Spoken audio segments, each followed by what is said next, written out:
જ્યારથી સ્ટાન્ડર્ડ 12ની બોર્ડની એક્ઝામ ચાલુ થઈ છે ને ત્યારથી હું સ્ટુડન્ટ્સ રિવ્યૂ માટે એમને સ્કૂલ આગળ જાઉં કે કેવું પેપર રહ્યું, આપણે જે પેપર આવ્યા હતા એમાંથી આવ્યું કે ના આવ્યું, અને કેવું અટેમ્પ કર્યું, પેપર ઇઝી સરળ, થોડા ઘણા ક્વેશ્ચન પૂછો.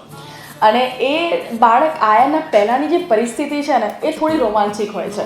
કેમ? કારણ કે એ વખતે પેરેન્ટ્સના ચહેરા પર હળવાશ અથવા તો જે નર્વસનેસ હોય છે કે મારું બાળક આવશે ત્યારે કઈ કન્ડિશનમાં આવશે, હસતું આવશે, દુઃખી હશે, પેપર છૂટી ગયું હશે, નહીં છૂટી ગયું હોય. મને એવું લાગે છે કે જેટલી એક્ઝામ બાળક એક વર્ગખંડમાં બેસીને આપી રહ્યો છે ને 3 કલાક, એટલી જ એક્ઝામ એક પેરેન્ટ્સ જે છે ને અત્યારે સમરનો ટાઈમ છે અને એ વખતે એના 3 કલાક અથવા તો કોઈના છોકરો જે છે બહુ દૂરથી એનું અગર એક્ઝામ સેન્ટર હશે અને ઘરે રિટર્ન ના જઈ શકે તો એ એક્ઝેક્ટલી ત્યાં 3 કલાક સુધી, 3.5 સાડા 3 કલાક ત્યાં બેસી રહે છે ખરા ગરમીમાં.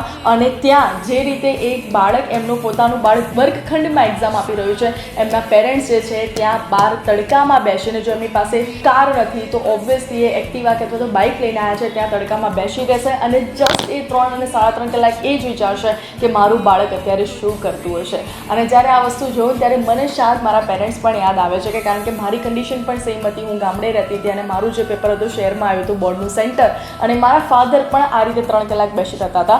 તો હું તમને એટલું કહીશ બેટા, જ્યારે તમે પેપર આપવા જાઓ ને ત્યારે એટલી મહેનત કરીને જાઓ કે જ્યારે તમે બહાર આવો ને ત્યારે તમારા ચહેરા પર સ્મિત જોઈને, તમારા ચહેરા પરની હસી જોઈને તમારું પેરેન્ટ્સ જે 3 કલાક એમને જે થાક અનુભવે છે, થાક એક જ સેકન્ડમાં ઉતરી જાય. મારી નમ્ર વિનંતી છે.